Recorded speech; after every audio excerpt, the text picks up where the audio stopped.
ሰላም ሰላም ውድና እየተከበራችሁ የሞይ ቤተሰቦች በሙሉ በያላችሁበት የክርስቶስ ፍቅር ብዝት ይበልልኝ እያልኩኝ ዛሬም በአዲስና በአስተማሪ ቪዲዮ መጥቼላችኋለሁ። እንግዲህ ጥናትን ነው ሁልጊዜ የማቀርብላችሁ። አንዳንዴ ደግሞ ለየት ያለ ትምህርት ለእኛ በተለይ ለስደተኞች የሚጠቅሙንን ትምህርቶች እንማማር ብዬ ነው። ሰብስክራይብ ላይክ እያደረጋችሁ አበረታቱኝ ማለት ነው። ዛሬ ይዤላችሁ የመጣሁት የፌጦ ጥቅሞችን ነው። ፌጦ እናቶቻችን መድኃኒት ነው እያሉ ለእኛ ቅዱሳን ሲሆን በወተት እየተፈተፈተ ይሰጠናል አይደለም። እንደየ አካባቢው ቢለያየን በውሃም የሚፈተፈት አለ እና በጣም ፍቱን መድኃኒት ነው። ታላላቅ እናቶቻችን ሁሉ ነገር መድኃኒት ነው ብለው የሚሰጡን ወይም የሚጠቀሙት ሳይንስ ላይ ሲረጋገጥ እነሱ ያልተማሩት ሳይማሩ የሚያመጡት መድኃኒት አሪፍና ፍቱን ነው ማለት ነው። እና ለብዙ ነገር እንደሚጠቅመን ስንቶቻችን እናውቃለን? ፌጦ በርካታ በሽታዎች በመቀነስ ረገድ ትልቅ ድርሻ አለው።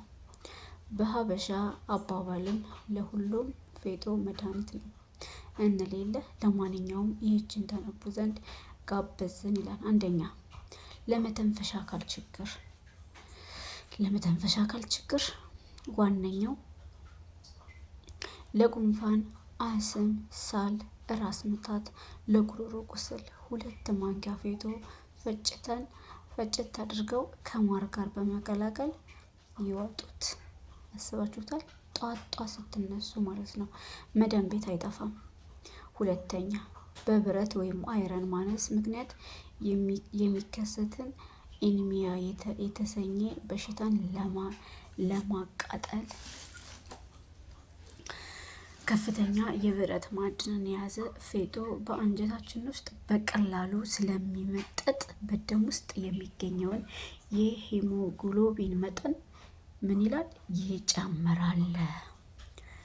በጣም ነው ደስ የሚለው ማለት ነው። በዛ ላይ ቀለል ያለ ነው። ሶስተኛ የቆዳ ችግርን ለማስተካከል በፀሐይ የተቃጠለ ቆዳ፣ የደረቀ ቆዳ ካሉት የተጨፈጠ ፌጦ ካሉት የተፈጨ ፌጦ ከማር ጋር ቀላቅለው ይቀቡት። ችግሩን ለማባረር ይረዳዎታል።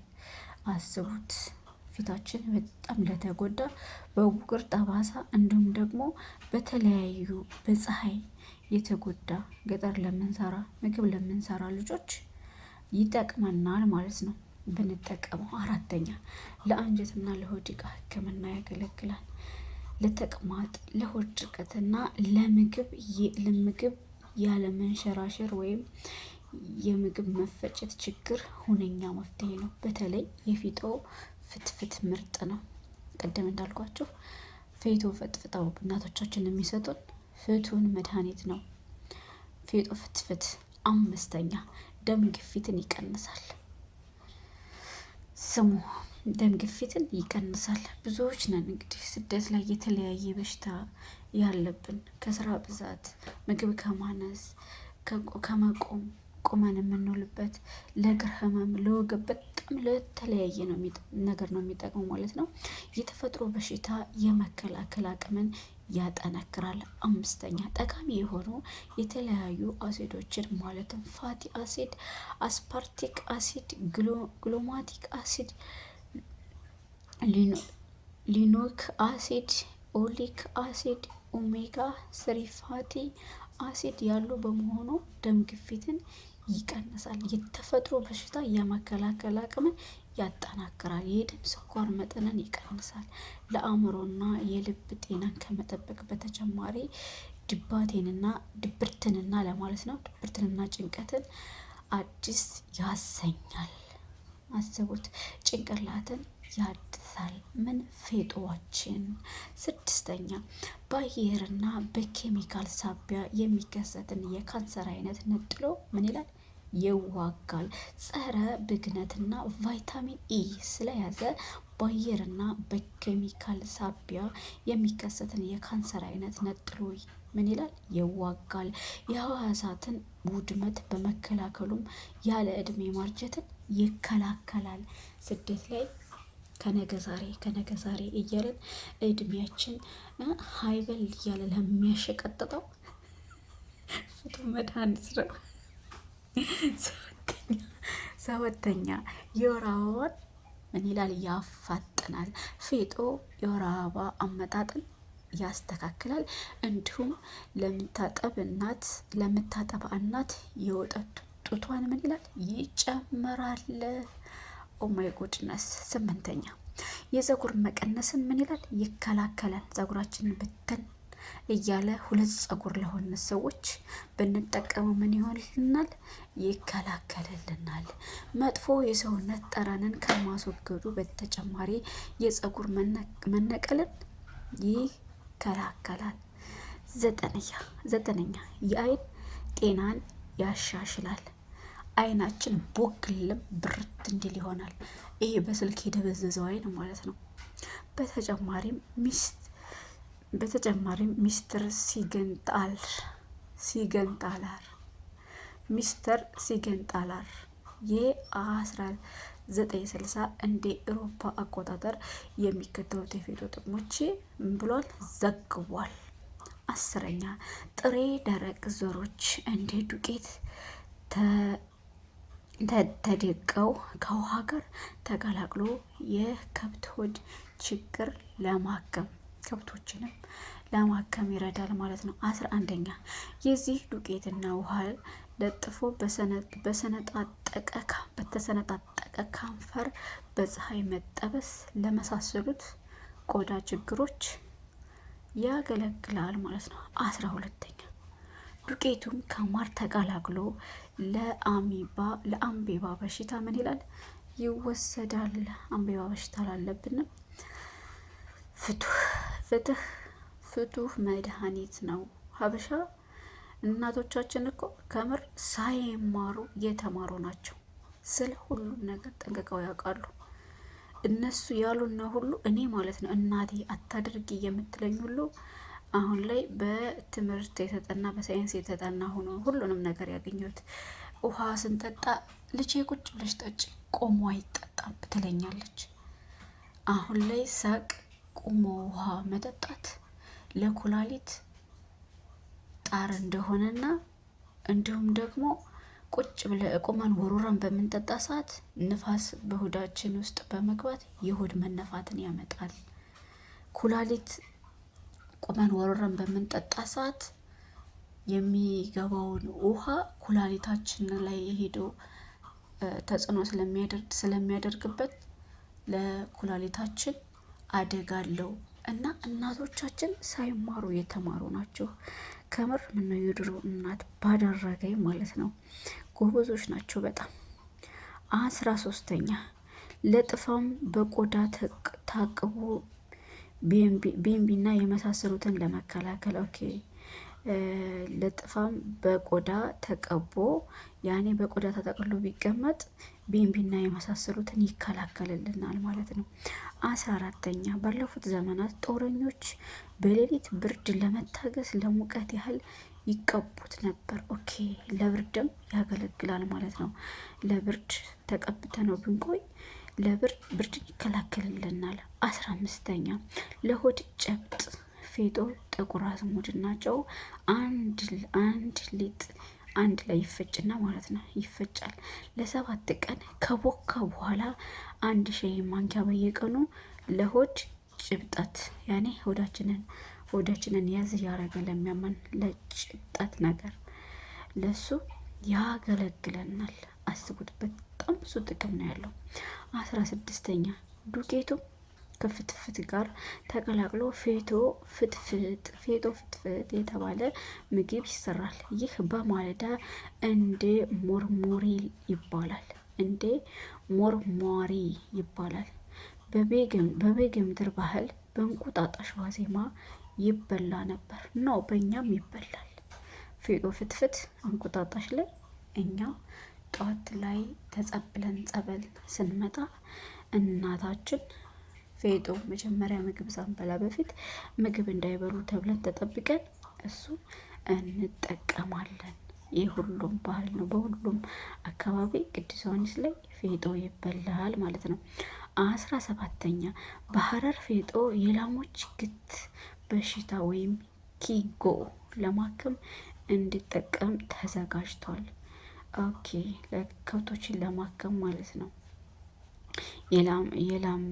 ላሞችን 18ኛ በሰዎች አብዝቶ መብላት ያደረገውን የጎን ህመም ለማከም ተጠቅሟል። ኦኬ ሰዎች አብዝቶ መብላት ያደረገውን የጎን ህመም ኦኬ ምግብን አብዝተን በምንመገብ ሰዓት የጎን ህመሞችን ለማከም ይጠቅማል ማለት ነው። በ2016 ደግሞ እንደ ኤሮፓን አቆጣጠር በጥላሁን ተክለ ሃይማኖት በተራማ ጥናት የሚከተሉት ጥቅሞች በደብረ ሊባኖስ ዙሪያ ተገኙ። 19ኛ ፌጦ ዘር ተደቅቆ በውሃ ወይም በሎሚ ጭማቂ ለመጋኛ አስቡት። መጋኛ ላጠናከራቸው ሽንት ቤት ለሽንት ቤት ብቻችንን እያወራን ስንሄድ መጋኛ አጠናክረው ለሚጥለን ለሱም ይጠቅማል ማለት ነው። ለሆድ ቁርጠት ወይም ለትኩሳት ምች ጥቅም ይሰጣል። ለነዚህ ለሁሉም ማለት ነው። 20ኛ ለምች ደግሞ ፌጦ የነጭ ባህር ዛፍና የብሳና ቅጠል ዳማካሴና ጥንጅት ቅጠሎችም አገዶችም በውሃ ተፈልተው በአፍንጫ እንፋሎቱን በመተንፈስ ነው። ኦኬ ውሃው እነሱን ጨምረን ውሃው እየተምዘገዘገ እያለ እኛ መታጠን ማለት ነው። 21ኛ ለሆድ ቁርጠትም ፌጦ በነጭ ሽንኩርት ሊጥ መብላት ወይም ፌጦ ከጤና አዳም ፍሬና ቅጠል ጋር ምን ማለት መብላት። ይሄም አሪፍ ፍቱን መድኃኒት ነው። ወይም ለሰው ሆድ ቁርጠት ወይም ለከብት ጉሉባ ፌጦ ጤና አዳም ፍሬ ቅጠልና የጠጅ ሳር ስር መብላት። ጠጅ ሳር ታውቃላችሁ? ይህ አሪፍ ሽታ ያለው ደስ የሚል ሽታ አለው። ጠጅ ሳርኛ እኔ ልጅ እያለሁ የምጠቀመው ሳር ከቤት ስጎዘጉዝ እናቴ ገበያ ውላ ወይም ማህበር ነገር ሆኖ ለሽታ አሪፍ ስለሆነ አብሮ ተጨምሮ በጣም ልዩ መዓዛ ስላለው ይጎዘጎዛል እና እሱ ምን ይሆናል ከፌጦ ጋር ተቀላቅሎ መድኃኒት ይሆናል ማለት ነው። 23ኛ እንደ አውሮፓ አቆጣጠር በአቢዮ ኢኒዮ በተራ ጥናት በፍቻ ወረዳ የፌጦ ዘር ዱቄት ደግሞ ለወይባ ወይም ለአባላዘር በሽተኞች ይሰጣል። አያችሁ፣ ለአባላዘር በሽታ ታውቃላችሁ? ድሮ ነው። አሁን ብዙ ላይኖር ይችላል፣ አሁንም ይኖራል። በእርግጥ ግን ያን ያክል እንደ ድሮ አይደለም። አባላዘር በሽታ የማህፀን ኢንፌክሽን እንዲሁም ደግሞ ማሳከክ፣ መጥፎ ጠረን እነሱን ያለብን ከሆነ ፌጦ ለነሱ ይጠቅመናል ማለት ነው። እና ፌጦ የዚህን ያክል ጥቅም ያስገኝልናል።